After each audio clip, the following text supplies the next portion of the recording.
Hey, everybody out there with us once again is Bob Sparano of MUFON, the Mutual UFO Reporting Network, to talk about congressional hearing, the latest hearings on UFOs. And Bob, apparently you were not too impressed with them. How come?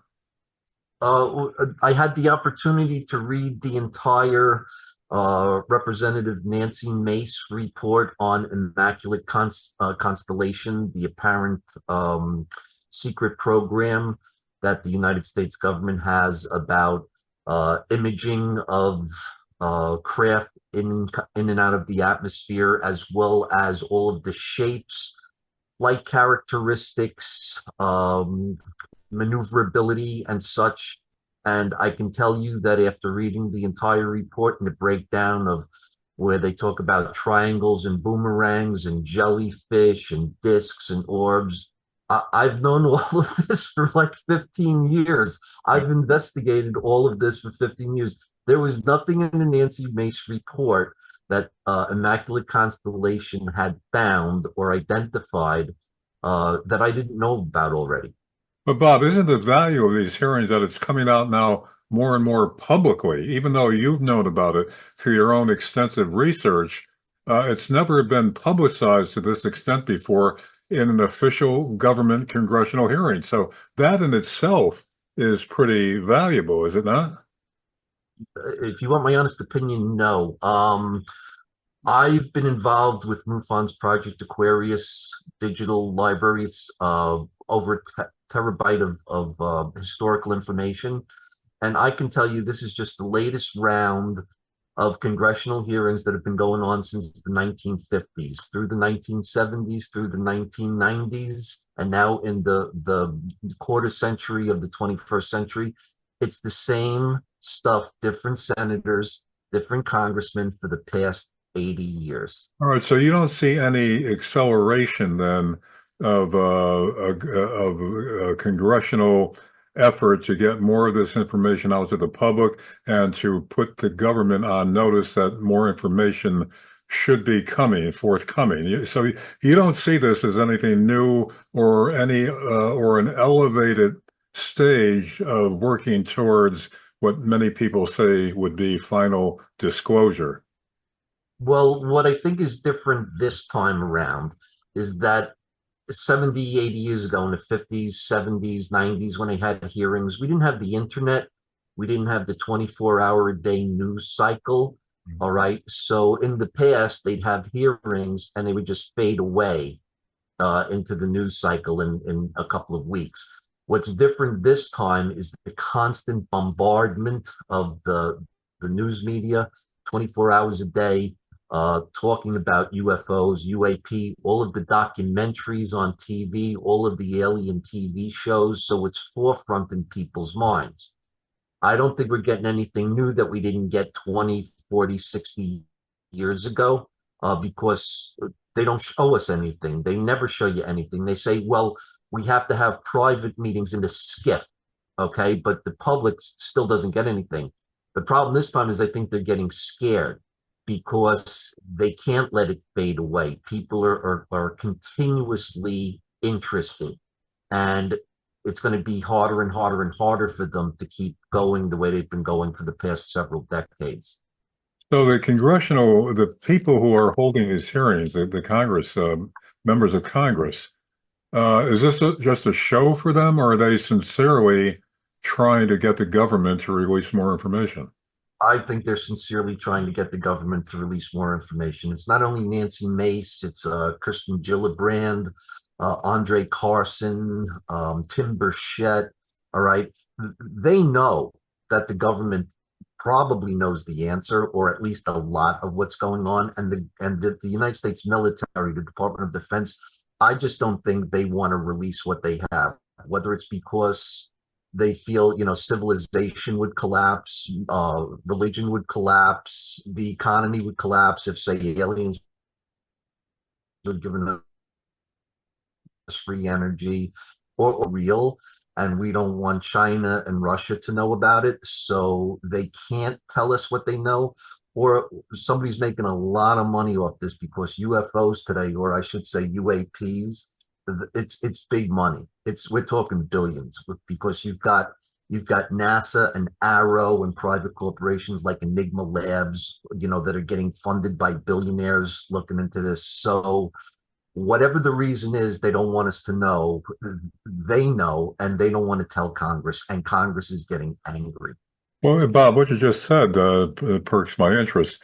You said there's tons of money being made on this. Now, how is it being made? By grants to research this, or technological developments are being done in secret? Or, I mean, who is making money and how is the money being made? Well, for example, AI now is a big thing. Essentially, what there's a private corporation called Enigma Labs, and it's funded by billionaire Peter Thiel, okay, who's given them millions and millions of dollars. This is just one entity, and they're trying to use AI to crunch all of the UFO reports from all over the world in all different languages. I know that they're actually trying to use artificial intelligence to read old German newspapers looking for UFO sightings from, say, 100 years ago. So these people are really well funded and they're very interested. Peter Thiel, interestingly enough, owns Palantir.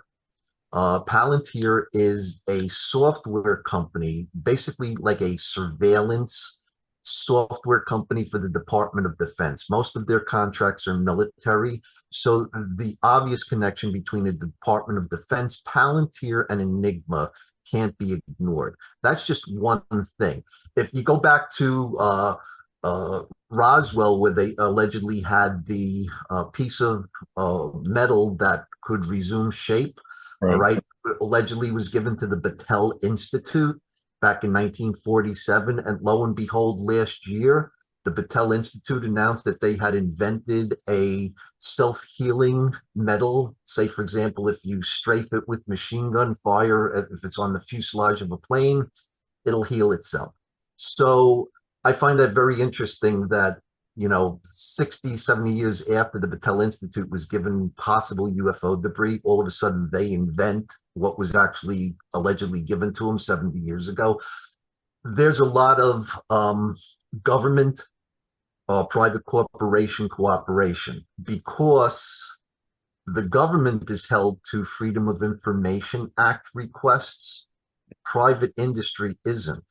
Right. So United States government can give it to a private corporation like Bigelow Aerospace. And then the government can wash their hands and say, we have nothing. And Bigelow Aerospace doesn't have to tell the American public anything. They're a private corporation. Is there a legitimate reason for the government holding us back other than people making money, such as national defense? If we understand the technology and are reproducing it, don't let the secret out to give it to any potential enemies. Is that the reasoning?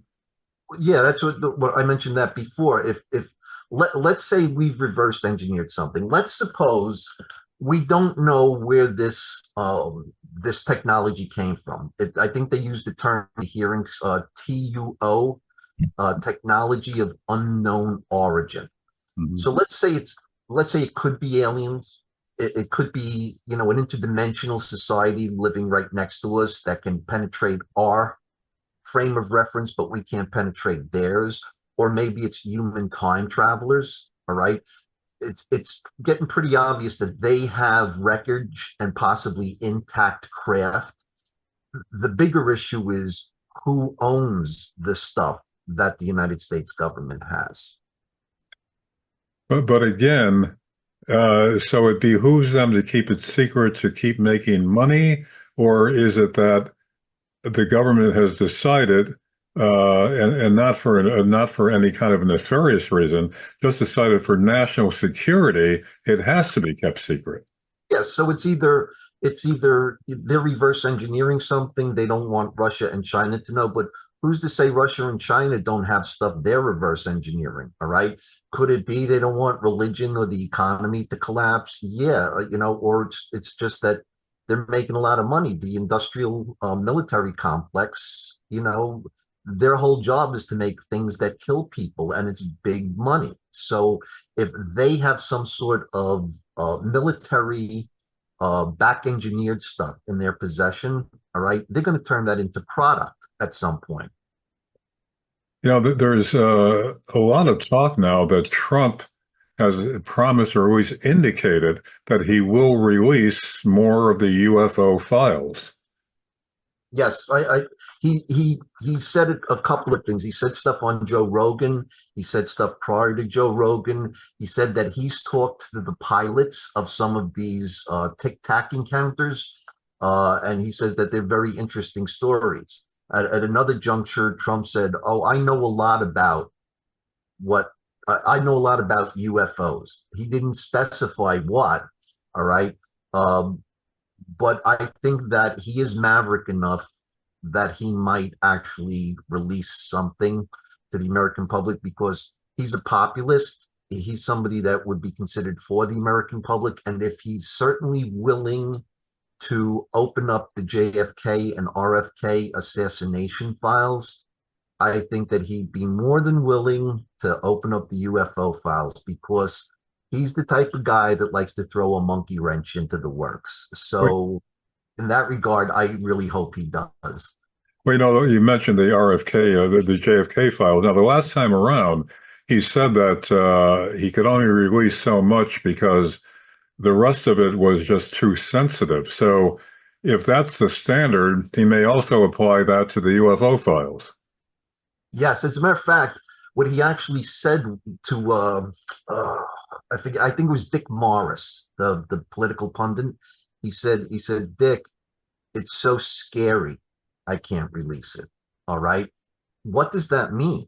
All right. That's a loaded statement. And my theory, And okay, that was referring to the JFK files or the UFO files. JFK files Right.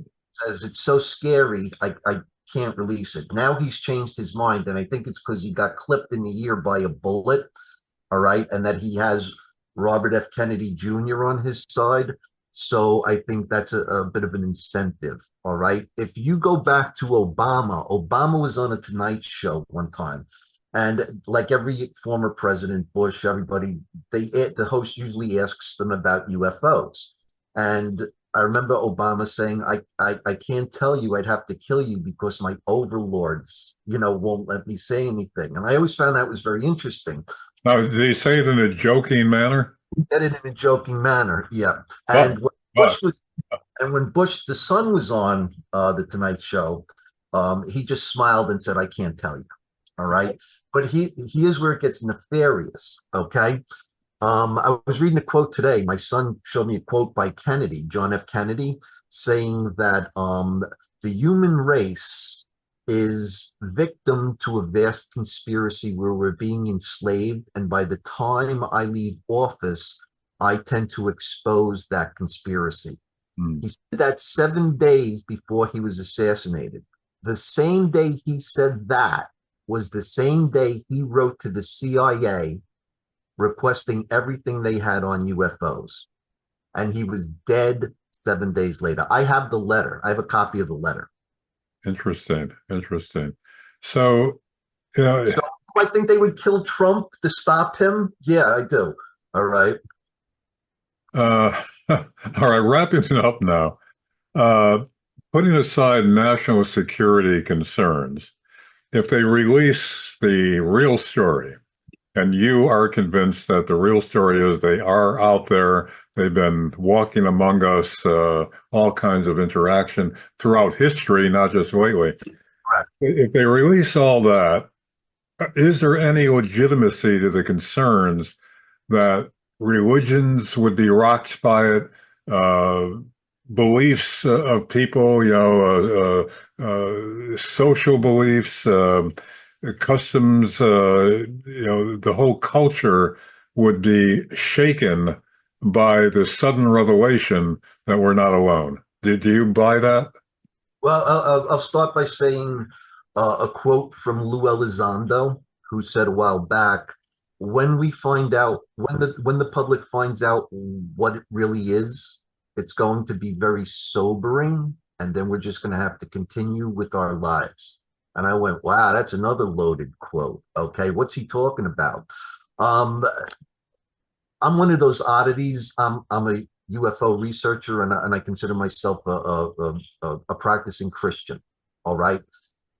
Somebody who understands Christianity totally, I do not think would be affected one way or the other. All right. And I'm not going to go into a whole religious spiel.